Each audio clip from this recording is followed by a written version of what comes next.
Okay, so Jim had broke off our call about selling the trailer. Very rushed, very frantic, very chaotic, just upside down. Everything's upside down. Not only is he not able to comprehend what I'm saying and why I'm saying it, what it all means, he is just out in outer space. As it turned out, because I was unreachable while I had blocked him, so for 3 days before he even made this phone call on Wednesday, July 27th, that date is to know that date is important. He made a deal before he ever messaged my son in law, Alex, to please have me call him. He made the deal to sell it before he ever spoke to me on the phone when I called him back. And he said he got the 16,000 to pay off the loan. It was done. We didn't need to talk about it anymore. And you know what? I didn't believe a word he said, because guess what? In the previous reading, in part 29A and B, Spirit clearly warned me. And actually, it was Jim's higher self that said that when I asked, will Jim be honest with me? Uh, what will that look like? And his higher self, that's basically his own soul. It's the part of our soul that doesn't fit in our tiny little physical mortal bodies. Our souls are huge, our bodies are tiny, and the rest of our soul is our higher self. Jim's higher self said no, you cannot trust him. He will sell your things without your permission. He will sell them for an amount higher than what he tells you, and then he's going to keep all the money. Well, now I'm seeing it happening, and all this is going through my mind when Jim calls me back. Okay, so alarm bells were going off in my head the whole time he was talking and the whole time in between these two phone calls. So I became irate. I'm absolutely irate. I want pictures of the documents the moment he gets home, because he's calling me from the pickup truck he's driving. The trailer's gone. He's dropped it off at the Kaysville RV dealership. They have the keys, both sets, mine and Jim's, and he has no documents. He said he has no papers. I can't even, as a former banker and bookkeeper, I'm just irate. And also, over our 39-year marriage, I negotiated the buying and selling of every car and every home. We had bought and sold 4 homes and a couple dozen cars. That was me. But here's where it gets weird, okay? I did a deep dive. Remember when Jim said back in January 2022, I'm sick. I abused the internet. I abused my access to information about others. I'm talented, I'm resourceful, and I'm going on a deep dive. Put your scuba tank on, because here we go. So within just a couple of days of Jim selling that trailer, we didn't speak much other than through text, because like I said, the very next day, Thursday the 28th, Friday, Saturday, Sunday, 29, 30, July 31st, that was our 4-day soft garage sale, the estate sale, I guess, because everything was going. We had a lot of great stuff, but we would text back and forth when he wanted to negotiate a price for something, the bigger stuff. So we were communicating, but only on that. And that was a rule. I had to lay that down as a hard rule. We are only talking business, nothing else. Okay. In the meantime, guess what happens? I get on my phone an Xfinity Wi-Fi alert from my home in Utah, because I managed all the utilities. I look into it and it gives me the URL of a virus. These are virus threat alerts from Xfinity.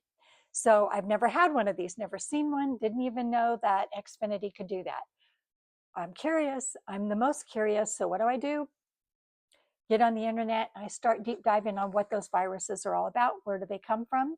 One of the viruses was on my old desktop. It was a 2010 Mac computer. I only used it once a year to do our taxes. The virus threat was on that computer.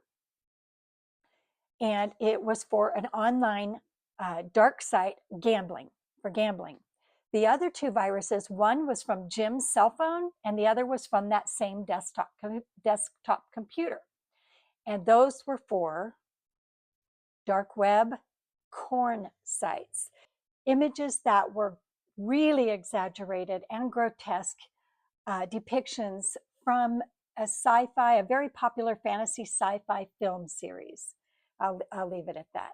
And we'll get back into that later. But the next thing I looked into, so that takes care of the Xfinity Wi-Fi. So basically that weekend during the garage sale in the evenings, Jim was going on the dark web. So that's just great. I'm going to now digress and go to cell phone. I wanted to know, what was he doing on his cell phone the day the trailer sold. I was most curious about that day. Where were these? How did he find this dealership? And how does anyone just pick up the phone and call me and say I've sold the trailer? The cell phone was interesting to me. I had a lot of experience in researching that, so that's the rabbit hole I went down. Here's what I found. I'm going to read it. Here's what I found. So the trailer sold on Wednesday the 27th, and the days before that, Sunday, Monday, Tuesday, is where I looked. Well, here's what I found. Monday and Tuesday, July 25th and July 26th, no cell phone activity. He hadn't been talking to any dealerships. He hadn't been calling around to get it sold. Not only was his cell phone zero activity, total radio silence, so was the Wi-Fi in my home. If you walk in someone's home and with the wireless, you may all know this. I didn't in 2022. I didn't until I researched it. It picks up and recognizes and identifies your device. So I scoured. There were no devices in my home, no Wi-Fi activity from Monday and Tuesday, July 25th and 26th. So what about Wednesday the 27th, the day he sold the trailer? On Wednesday the 27th, so the day Jim sold the RV, he went to the trailer yard, the secure yard, to get it. Because I wanted to know just when did he grab that thing and haul it up to Kaysville? So we'll go over that real quick. I'm seeing a picture in my head. Jim is on his way to the RV storage yard an hour before he gets there. And I know when he gets there because I've also gone online to access the gate access code activity. I know that an hour before Jim got to the trailer storage yard on the day he sold it, Wednesday the 27th, he placed one phone call to a prepaid phone. I don't know who owned it, spoke for 11 minutes. Then he hung up. 30 minutes later, he and I were on the phone. Okay. So he also, what came through after I unblocked him to talk about the trailer that day on Wednesday, was a text from him while he was on the way to the RV yard. So he had texted me and it said how much he missed me and our kids, that were the only family members who talked to him. It was weird because that didn't come in till after he'd sold the trailer. I'm skipping around, but just there is a whole picture here. So basically where we're at now is I've looked at the gate codes for the trailer storage yard access. I've looked at his cell phone, and I have looked at our phone call history and text history. And Jim made one call. He sold that trailer to I'm sure, a shady dealer in Kaysville after an 11-minute phone call. The 2 days before that, he didn't call anyone or text anyone. His phone wasn't even turned on. He wasn't at our home using the Wi-Fi, not with his phone, not with any of the computers there. We had a laptop, a tablet, and a desktop. Nothing. Silent. I don't know where he's been. And also, I need to know why is he going in the yard on Wednesday afternoon? When did he go out of the yard? So now I got to roll it back. I've got to roll it back. When did Jim take the trailer out? So now I'm realizing it's coming clear that Jim took the trailer out before all that radio silence. All right, I'm going to stop here. We'll pick this up in the next episode. Thank you for being here.